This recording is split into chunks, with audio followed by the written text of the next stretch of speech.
দুইটা নামাজ আছে, এটা আমরা পড়ি না, বা অনেকে পড়ি অনেকে অবহেলা করি, কিন্তু এটা বড় ফজিলত আছে। বলবো,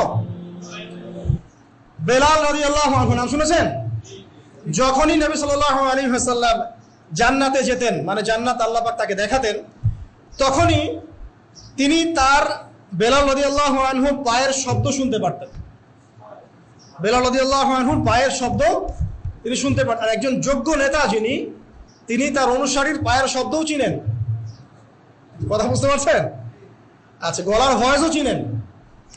তো বেলাল রাদিয়াল্লাহু আনহুকে তিনি জিজ্ঞাসা করলেন, ইয়া হে বেলাল, তুমি কি এমন আমল করো যার ফলশ্রুতিতে তুমি জান্নাতে আমার সামনে সামনে হাঁটছো? সুবহানাল্লাহ। কোন বেলাল? যিনি একজন কৃতদাস ছিলেন, নিগ্রো, কালো, দেখতে হয়তো আপনার আমার মতো সুন্দর না, তাই না? আফ্রিকান মানুষ, যাকে ওই যে রোদের মধ্যে শুয়ে পিটানো হয়েছিল, হয়নি? সেই বেলাল রাদিয়াল্লাহু আনহু।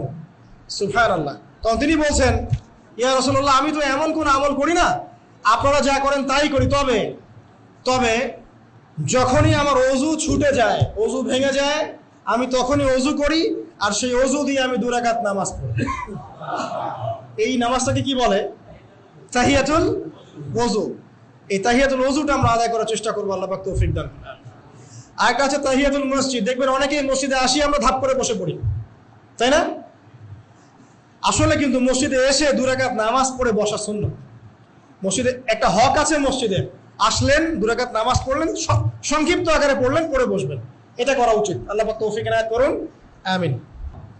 বেশি থেকে বেশি তওবা করার চেষ্টা করা উচিত। আর তওবা মানে শুধু আস্তাগফিরুল্লাহ ওয়া আতুবু ইলাইহি পড়া নয়।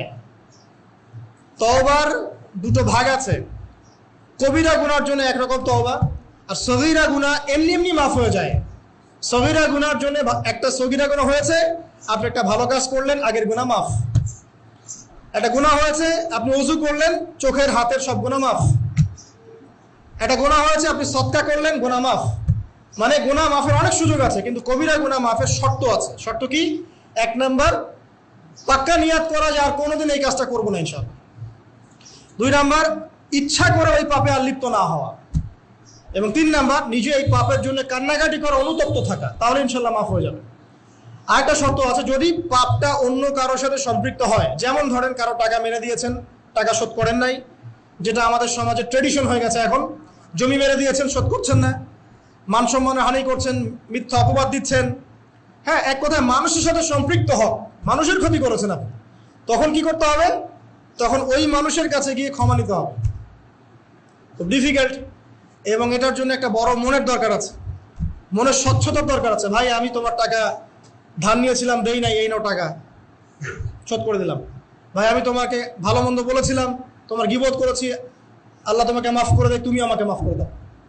খুব ডিফিকাল্ট এগুলা করতে হলে বড় মন লাগবে। আর যদি এগুলো আমরা না করতে পারি তাহলে সমস্যা আছে। কিয়ামতের মাঠে আল্লাহ পাক ধরবেন, এবং যারা হকগ্রস্ত এদেরকে দাঁড় করাবেন। কিয়ামতের মাঠে নিজের নেকি তাকে দিয়ে ঋণ শোধ করতে হবে, অথবা তার গুনাহ নিজের আমল নামে নিয়ে ঋণ শোধ করতে হবে। কোনটা বেটার বলেন? দুনিয়াতে ছোট হওয়া না পরকালে ছোট হওয়া? তাই আমরা সবাই সবার কাছে মাফ চেয়ে নেই যে আল্লাহ পাক আমাদের সবাইকে মাফ করে দেখ। যদি আমি আপনাকে কষ্ট দিই, আপনি আমাকে মাফ করে দেন। যদি আপনি আমাকে কষ্ট দিয়ে থাকেন, আমি আপনাকে মাফ করে দিলাম।